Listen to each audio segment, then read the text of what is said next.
Kwa majina naitwa Michael Lunao, ni meneja wa masoko wa kampuni ya Nebrix Limited ambayo inapatikana Mwanza na maeneo mengine ya uchimbaji wa madini. Sisi ni supporter kwa upande wa uingizaji wa kemikali, vile vile na uuzaji, usambazaji wa vifaa vinavyotumika kwenye maabara za udongo.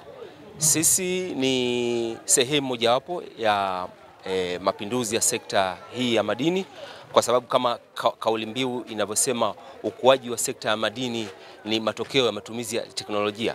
Sisi ni mojawapo ya pedo ya hiyo teknolojia, kwa sababu ya tunajishughulisha na vifaa vya maabara ambavyo vinamfanya mchimbaji aweze kuingia kwenye sekta ya madini akiwa anajiamini, akiwa anajua ni nini anaenda kukifanya, kwa maana ya upimaji wa udongo wa madini, pamoja vile vile na uuzaji wa kemikali ambazo zina enhance au kusaidia kwenye uchenjuaji.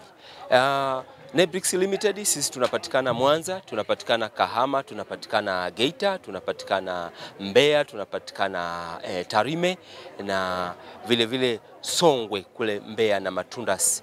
Sisi ni wapimaji wa sampuli za udongo vile vile, na vile vile ni wauzaji wa vifaa ambavyo vinatumika kwenye maabara za udongo.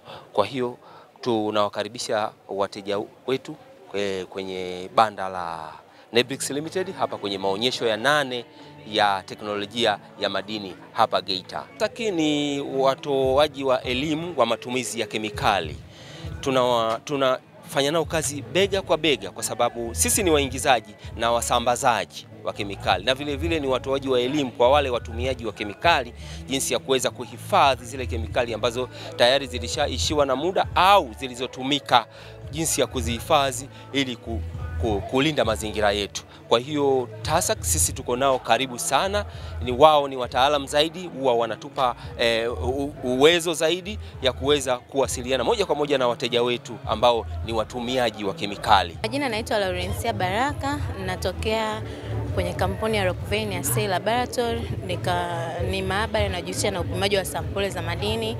Tunapima madini aina yote, tunapima gold, copper, sulfur, silver na iron. Sisi tunapima sampuli za madini, tunachukua udongo kutoka kwa mchimbaji madini mdogo au hata mkubwa, tunaleta kwenye maabara yetu, tunapima, tunajua kwenye udongo huu kuna dhahabu kiasi gani, labda kuna copper kiasi gani. Hiyo itamsaidia mchimbaji